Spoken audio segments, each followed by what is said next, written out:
주간 그래. 우리가 이렇게 즐거워할 이유가 없습니다. 뭐가 즐거워? 물론 야, 오늘 진짜? 새벽에 펼쳐진 에이바르전에서 1대1 무승부를 기록하면서 최근 5경기 무패를 기록하긴 했어요. 이것들은 약팀을 왜 이렇게 못 잡아? 아, 발렌시아전 무승부도 짜증나 죽겠는데 아, 발렌시아는 그러면 약팀인가? 그건 그런 약팀이지. 의미에서? 에이바르전 1대1 무승부 완전 뚜껑 열렸습니다. 진짜. 야, 이건 졸전에 야, 이거 졸전에 이번 주에 졸전. 이거 한 경기 있다고. 그러니까 지난주에 너무 많은 경기를 소화를 하면서 그러니까. 이번 주는 에이바르전 이거 한 경기 있고, 그리고 솔직하게 얘기해서 지난주 3백을 가져가면서 승리를 거두지 않았어요? 그렇죠. 네, 예. 그래서 이 경기에 대한 기대감이 매우 컸어요. 거기다가 메시가 없다고 할지라도 전체적인 기동력에서 우위를 가져갈 수 있기 때문에 중원 장악력은 더 높아지지 않을까? 이런 생각이 있었는데 웬걸 에이바르에게 이 압박을 뚫지 못하면서 고생에 고기생에 개고생을 하는 모습을 보면서 내가 짜증나가지고 그리고 이 경기 1대1 무승부인데 이 경기 솔직히 패배하지 않은 게 다행입니다. 왜냐면 PK 실축 나왔죠. 골 넣었는데 오프사이드로 취소됐죠. 그렇죠. 예. 그리고 아라오가 엄청난 실수를 범하죠. 그렇죠. 예. 여기다가 선수들이 압박을 제대로 뚫지 못하는 모습이 있었죠. 악재가 한두 가지가 아니었어요. 그럼에도 불구하고 1대1 무승부. 덴벨레! 난 네가 할 줄 알았어. 아니 근데 그 전에 피르포도 좋았어. 오늘은 좀. 괜찮아요. 피르포가 확실히 좀 수비에 대한 부담을 더니까 공격적인 면에서 재능을 보여주는 또 그런 경기이기도 했죠. 그러니까 피르포가 포백에서 왼쪽 풀백으로 나올 때에는 수비 쪽에 문제가 있기 때문에 사실 쿠만 감독도 왼쪽 윙어로 출전시키는 경우도 있었거든요. 네.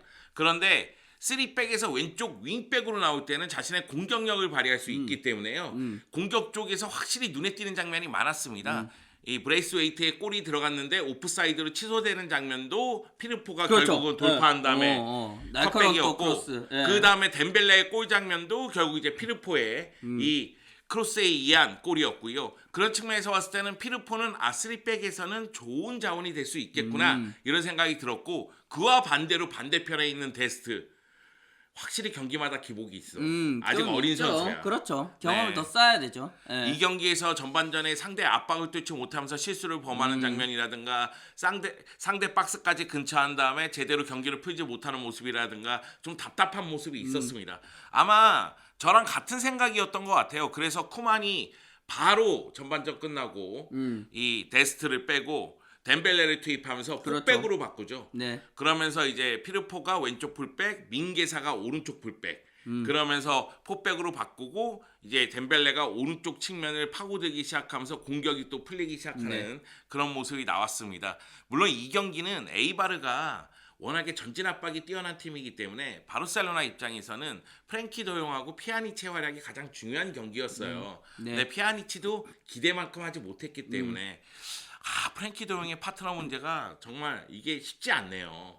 계속해서 풀어나가는 데 있어서 어려운 것 같아요. 네. 그러다 보니까 이 경기 고전했고, 솔직히 말씀드리면 에이바르의 결정력이 뛰어났으면 이 경기 패배했을 경기입니다. 그런 경기 지금 수두룩하죠. 계속 나오고 있는데 이 쿠만 감독을 뭐 딱히 변호하려고 이런 얘기를 하는 건 아니지만은 올 시즌에 유독 그 전술적인 문제라기보다는 선수들의 개인적인 실수 같은 것들이 좀 팀의 결과와 직결되는 그런 장면들이 많이 나오고 있다는 게 좀 아쉽고, 뭐 생각만 해봐도 렁글레 그 스로인 상황에서의 어이없는 실수도 있었고, 슈테겐 골키퍼조차 실수도 있었고, 요번에 아라우오의 또 실책도 있었고, 브레이스웨이트의 페널티킥 실축, 이런 것들이 쌓이면 사실 이길 수가 없거든요. 맞아요. 이런 것들을 줄여가는 것들이 좀 필요하고, 그런 면에서 또 선수들도 좀 더 집중해야 되는 멘탈리티를 좀 강화하는 그런 측면에서의 또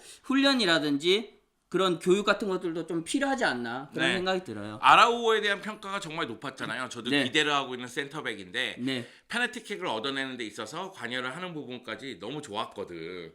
그런데 후반전에 엄청난 실수를 범하면서 키케 가르시아가 골을 넣는 장면, 이거는 뭐 밥상을 차려준 거지. 나 근데 내가 쿠만 약간 변호해서 그런가 기가 간지럽다. 누가 내용하나? 아니야. 난 솔직히 얘기해서 쿠만 감독이 계속 자리에 앉아서 불만 섞인 표정으로 경기를 보는 거 네. 이거는 불만인데 이 경기에서 선수 교체는 마지막 선수 교체 빼고는 다 이해가 됐어. 그렇죠. 예, 정확하게 좀 피드백이 들어간 그런 경기였죠. 거기다 예. 굉장히 빠르게 선수 교체를 네. 했고 왜 그러냐면 아까 전에 얘기했다시피 전반전 끝나자마자 데스트 빼고 덴벨레 투입하면서 공격적으로 더 강화시켰고 그것이 덴벨레 골이 터지면서 성공을 했다고 봐야 되고 네. 그 다음에는 후반 21분에 그리즈만하고 피아니치 둘 다 부진했거든요. 네. 이 두 명을 빼면서 쿠티뉴하고 트링캉을 투입해요. 그러면서 트링캉이 왼쪽 그리고 오른쪽에 덴벨레 중앙 쪽에 페드리하고 쿠티뉴 네. 그러면서 4-2-4-1 형태가 되면서 상대를 또 괴롭히는 모습이 나왔습니다. 물론 이제 마지막에는 이 렁글러 빼고 부스케츠 투입하면서 사실상 3백처럼 변칙적인 그렇죠. 3백처럼 예. 쓰면서 공격을 더 강화시켰고 여기까지는 다 이해가 돼요. 근데 마지막 순간에 이제 리키푸츠 투입한 것은 마음이 너무 급하니까 투입한 것이 아닌가. 차라리 그 시간 교차할 시간에 계속 패드리를 뛰게 하는 게 낫지 않았을까. 그런 생각은 좀 예. 듭니다만 여하튼 쿠만 감독의 선수 교체 그리고 포메이션 변화 이런 부분들은 다 이해가 됩니다. 이 경기 3-4-3으로 시작해서 4-2-3-1로 바뀌었다가 4-2-4-1로 바뀌었다가 마지막에는 엄청나게 공격적으로 나가는 모습까지 있었거든요. 제 생각엔 감독이 할 수 있는 역할은 뭐 거의 다 한 것 같아요. 이 경기에서. 그 결국은 선수들이 여기에서 좀 도와줘야 되는데 그런 면에서 조금 부족함이 느껴졌던 경기가 아니었나 생각이 돼요. 아 메시가 경기를 지켜보면서 고개를 절레절레 흔드는 모습이 있었는데 알바랑 예, 안스파티랑 다 같이 모여서 그렇게 보더라고요. 그리고 예. 마지막에 트링캉이 아우. 네, 원래 트링캉은 오른쪽에 있다가 중앙으로 들어가면서 왼발 슈팅인데 그렇죠. 예. 왼쪽에 있다가 중앙으로 들어가면서 오른발 슈팅을 하다 보니까 약간 변칙적으로 들어간 게 또 오히려 위협적이긴 했는데 마지막에 살짝 좀, 벗어났어. 그게 본인이 그렇게 능숙한 플레이가 아니다 보니까 마무리가 좀 아쉬웠죠. 그리고 저는 브레이스 웨이트를 비판할 생각은 없습니다. 왜냐면은 지금 바르셀로나 팀 내에서 그리고 쿠만 감독의 이 전술 내에서 그나마 넘버 9 같은 모습을 보여줄 수 있는 선수는 브레이스 웨이트라고 생각을 해요. 네. 그리고 이 경기를 보면서도 적재적소에 박스 안쪽에 있긴 있구나. 그런 생각은 들었어요. 그런데 결정력이 이러면 이건 또다시 비판이 나올 수밖에 없습니다. 그렇죠. 그러니까 브레이스 예. 웨이트는 바르셀로나급이 아니야. 얘가 왜 여기에서 뛰어야 돼? 이런 비판들 팬들이 당연히 할 수밖에 없거든요. 네. 그러니까 브레이스 웨이트는 결정력을 계속 보여줘야 돼요. PK 놓치면 안 되지. 그렇죠. 그리고 예. 그리지만 네가 얼마나 쿠만 감독에게 신뢰를 잃었으면은 지금 PK를 브레이스 웨이트가 차냐? 그러니까 이런 경기에서 그리즈만이 페널티킥을 못 차면은 골을 어떻게 넣어? 아 진짜. 지금 몇 경기째? 6경기, 7경기? 그쯤 되는 걸로 알고 있는데 좀 심각한 것 같아요. 네. 네. 우리가 한 7, 8분 동안 짜증만 계속 낸 것 같아서. 아직도 멀었어 근데. 아우 진짜. 아야 언제 상승세 타서 언제 선두권 추격할 거야? 네. 안 될 것 같은데? 제가 24일 날 네. 크리스마스 이브를 맞이하여 맞이하여. 네 부부하고 그러니까 와이프하고 부부 싸움을 했어요. 네, 그렇죠. 그리고 나서 극적인 화해를 했단 말입니다. 화해했단 네. 말이요? 이야, 빨리 나는- 했는데 생각보다? 내가 생각하기에는 통일도 가능할 것 같아. 화해는 항상 극적이야. 극적인 화해를 했단 말이죠. 네. 그리고 나서 어제 같이 이제 피자도 시켜놓고 치즈 케이크도 이렇게 하면서 와인 한잔 하고 그리고 저는 소주 한잔 했단 말이에요. 네. 그리고 나서 잠은 안 돼. 내 허리를 막 꼬집으면서 허벅지를 꼬집으면서 잠은 안 돼. 에이바르전 대승 거둘 거야. 이 경기 꼭 봐야 돼. 그리고 나서 이 경기를 보는 내내 야, 술 남은 거 없나? 막 이렇게 찾으면서 내가 야 얼마나 진짜 이게 이게 근데 자꾸 버릇이 되면 안 돼요 이런 경기가. 네. 아니 강팀도 지금 못 잡고 있는데 약팀도 못 잡으면 도대체 어떤 팀을 이길 거야? 그리고 지금 최근 5경기 우승 중에 2무가 있는 게 발렌시아전, 에이바르전인데 모두 홈에서 우승부야. 이거 그렇죠. 문제가 있어. 네. 이거 사실 유관중이었으면 이런 장면 안 나왔을 거예요. 뭐 그럴 가능성도 있죠. 8만이 야유 보내고 있고 어. 8만이 막 사태질하고 있으면 애들 더 열심히 뛰었을 거라고. 네. 감독도 좀 그에 대한 아쉬움을 표하더라고요. 네. 그리고 이게 사람 마음이 정말 간사한 게 내가 원래 그런 사람이 아닌데 쿠티뉴가 또 부상을 당했잖아요. 그렇죠. 그래서 경기 막판에 쓰러져 있는 모습이 나왔는데 머릿속에선 계속 그 생각이 드는 거야. 야 일어나. 일어나. 어. 지금 네가 쓰러질 때가 아니야. 일어나. 막 이렇게 외치는 거예요. 아 그리고 쓰러지기 전에 크로스도 굉장히 좋은 거 하나 했거든요. 그래서 만들어 질랑 말랑한데 싶을 때 쓰러져서 더 아쉬웠어요. 그 장면도 좀 아쉬웠죠. 그러니까 쿠티뉴가 크로스 해주고 맞고 굴절됐나? 그러면서 네. 이제 페드리가 슈팅했던 장면도 그렇죠. 좀 아쉬웠는데 여하튼 쿠티뉴 선수가 반월판 부상을 당해서 스페인 언론 쪽에서는 상당히 긴 기간 약 4개월 정도 재활이 필요하다는 얘기가 나오더라고요. 뭐 올 시즌에 또 파는 건 또 글렀죠. 네. 참. 이런 식으로 잔류할 거니? 그러니까 이게 참. 굉장히 어려운 상황으로 흘러가고 있고 여기에서 뭐 또 이적 시장 얘기를 안 할 수가 없어요. 이제 네네. 1월이 다가오고 있으니까 얘기를 해야 되는데 최근에는 또 움티티, 피르포, 푸츠, 알레냐를 방출하기를 원한다. 그런 얘기들도 나오더라고요. 지금 새로운 선수를 영입하기 위해서 또다시 이제 방출을 생각하고 있는 바르셀로나의 모습인데, 그러니까 새로운 선수는 우리가 얘기했었던 선수들입니다. 뭐 데파이라든가, 뭐 바이나이둠이라든가, 에릭 가르시아라든지. 에릭 가르시아라든가 이런 선수들 이야기가 나오고 있는데 그 전에 움티티, 피르포, 리키푸츠, 알레냐를 방출하기 원하고 있고 제가 알기로는 헤타페가 알레냐에 관심이 있고 네. 그리고 리키푸츠에 대해서는 뭐 AC 밀란이나 아스날이나 리즈라든지, 리즈라든가 많이 관심이 있죠. 있습니다. 네. 그리고 주니오르 피르포도 공격력이 뛰어난 윙백이기 때문에 나름대로 관심이 있는 팀들이 있을 거예요. 또 리가에서 검증이 된 또 공격형 측면 수비수기도 하니까요. 네. 문제는 문제는 이 새끼야. 이 녀석이야. 디스 베이비야. 이 움티티. 디스 베이비. 진짜 움티티 진짜. 움티티 한 해에 한 번씩 까는 것 같은데. 아니, 내가 근데, 진짜 야, 티나게 못하니까. 이걸 누가 사가? 그러니까 참. 아니 그리고 얘는 이게 문제예요. 연봉도 비싸. 그러니까 움티티, 쿠티뉴, 덴벨레 이런 선수들을 팔아야 돈이 나온다는 건 모두가 알아. 근데 안 사가 얘네들을 누가 사가? 이러니까 바르토메오 욕이 또 나오는 거야. 그러니까 알레냐, 푸츠 뭐 이런 좀 굴리면 소중한 쏠쏠한 자원이 되지 않을까라고 생각되는 선수들을 시장에 내놓을까 말까 고민할 수밖에 없게 되는 거예요. 맞아요. 이게 굉장히 계속 쌓였던 문제들이 여기까지 이어지고 있는 거죠. 잘 생각해 보세요. 이번 겨울 이적 시장에서 바르셀로나의 최우선 목표는 수비 보강이에요. 왜냐하면 지금 3백을 가동하고 있기 때문에 수비수가 부족한데 3백을 가동해요. 그렇지. 그렇기 때문에 수비수가 당연히 필요합니다. 근데 그 가운데서도 움티티는 처리하겠다? 이건 움티티가 얼마나 못하는지. 야 우리 그냥 독대를 한번 했으면 좋겠어. 진짜 가라데 촉으로 쌍가라데 촉으로 그냥 와. 이게 진짜. 구단에서도 수비수가 지금 가장 급하다는 걸 인식하고 있다는 게 원래 지난 10월에 데파이들이 거의 성사 직전까지 갔대요. 근데 이거를 이제 보류하고 우린 일단 수비 보강을 최우선 과제로 삼자. 그래서 수비를 먼저 데려오자라는 쪽으로 좀 방향을 전환을 했고 그러다 보니까 계속 루머들이 수비 쪽으로 나오고 있는 것 같아요. 에릭 가르시아 이외에도 최근엔 또 리디거 얘기도 있고 여러 네. 수비수들이 연결되더라고요. 여기다가 또 메시가 파리 생제르맹하고 강하게 연결되고 있으니까 그러니까 메시를 잔류시키기 위해서 노력하는 것도 또 병행해야 되는 상황이거든요. 근데 여기서 뭐 에릭 가르시아가 들어온다고 뭐 드라마틱하게 바뀔 것 같지는 않거든 내 생각에.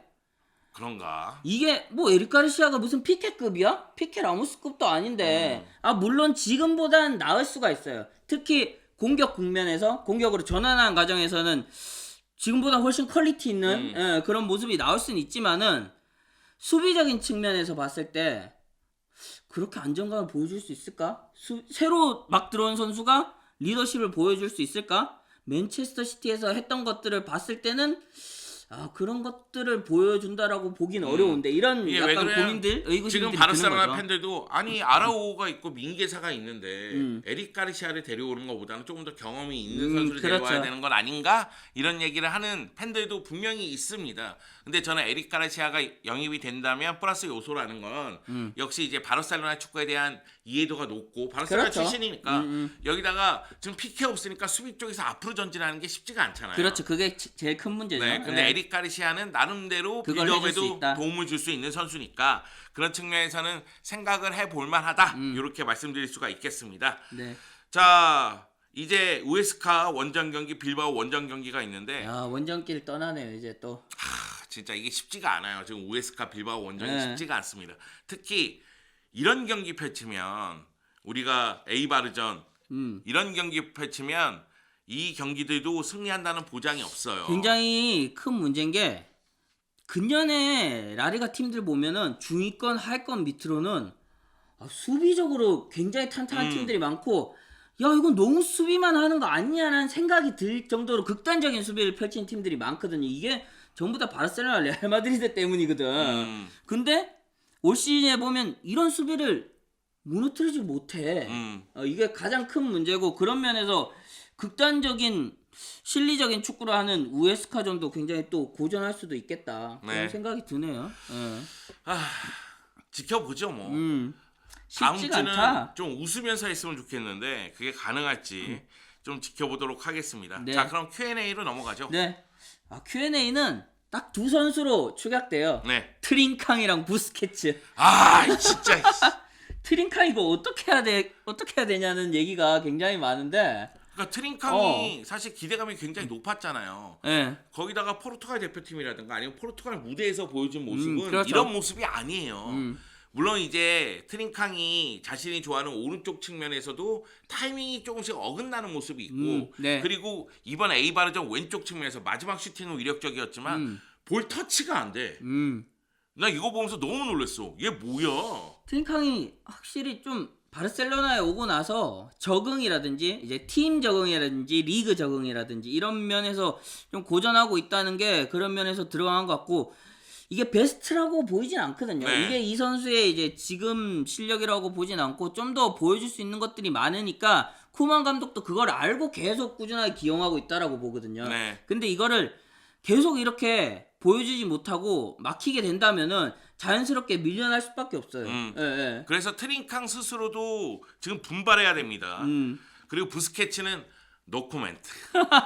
우리가 너무 많은 얘기를 했잖아. 부스케츠에 대해서. 근데 부스케츠 최근에 벤치로 조금 밀려나는 모양새인데 이게 로테이션일까? 아니면은 실제로 좀 미는 피아니치가 걸까? 그전 경기에서 상대의 압박이 느슨하기 했기 때문에 굉장히 잘해줬어요. 그렇죠. 근데 에이바르전에서는 못했기 때문에 또 부스케츠 카드를 꺼내들 수도 있어. 그렇죠. 그 자리는 계속 경쟁이 이루어질 수밖에 없을 것 같죠. 근데 예. 일단은 쿠만 감독도 부스케츠가 들어갔을 때 경기력이 안 좋았다는 것은 알고 있으니까 아마도 부스케츠는 벤치에서 시작하는 경우가 훨씬 더 많아질 겁니다. 원래 시즌 초에도 이런 구상을 했었거든요. 근데 구상과는 다르게 부스케츠를 너무 많이 기용하니까 그것 때문에 좀 비판이 많았었잖아요. 어떻게 보면 좀 기존 선수들 그리고 새로운 선수들이 이렇게 합을 맞추는 과정에서 좀 시간을 버는 그런 과정이었던 것 아닌가 생각이 들고 좀 더 나아지겠죠.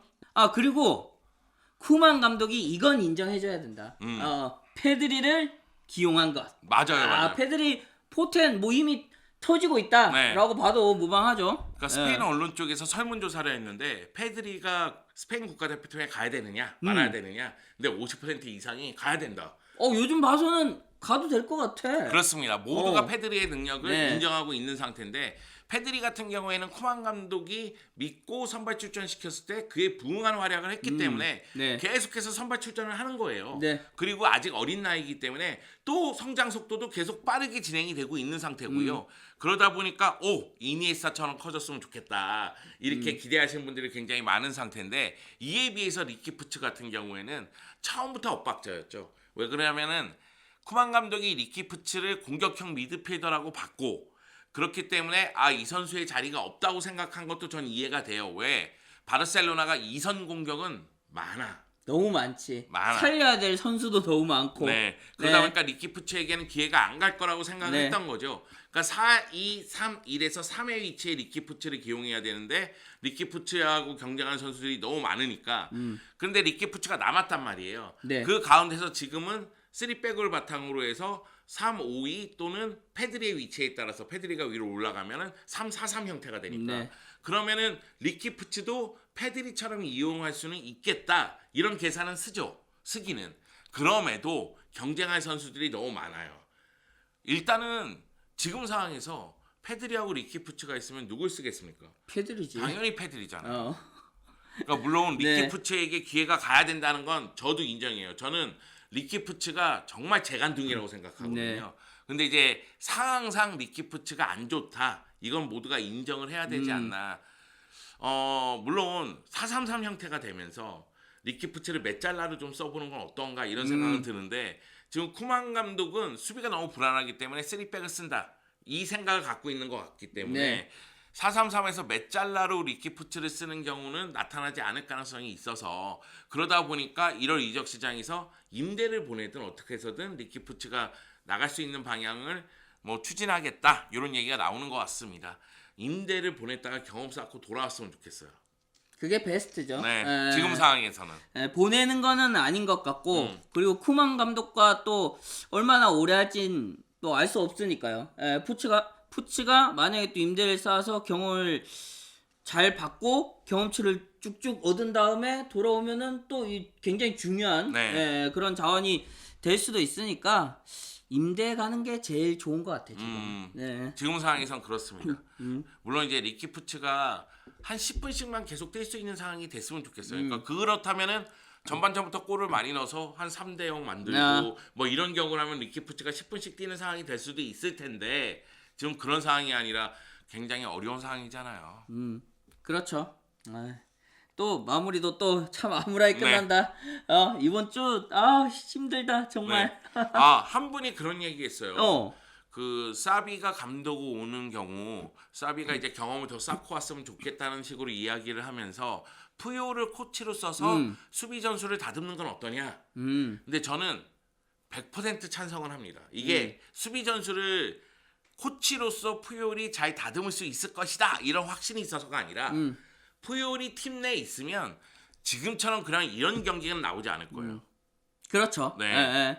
푸요는 정신무장을 확실히 해줄 수 있는 존재이기 때문에 그 방금 말씀하시는데 동의하는 게 전술적으로 뭔가 획기적으로 바뀌는 게 그렇게 쉽진 않아요. 한 맞아요. 명의 가세가. 근데 멘탈리티적인 면에서는 정말 큰 도움을 줄 수가 있거든요. 그런 면에서 푸요는 정말 적임자라고 생각되고 충분히 고려해볼 만한 옵션이 아닌가 네. 그렇게 생각이 들어요. 그렇습니다. 자, 주간꿀에 오늘 참 우울하게 시작해서 우울하게 끝나는 것 같습니다. 이대로 이제 막을 내려야 되는데 다음 주는 웃었으면 좋겠어요. 저희가 다음 주는 웃었으면 좋겠어요. 이 얘기를 고정 멘트인데 이거? 야이씨 다음 주는 웃자고 이러면서 끝내야 되는 거야 이거? 그러니까 야. 아이씨 한 좀 경기 제대로 하라고. 한 경기 웃으면 한 경기 우는 네. 1위 1비 주간꿀에. 우에스카전, 빌바오전 승리를 기원하면서 마치도록 하겠습니다. 감사합니다.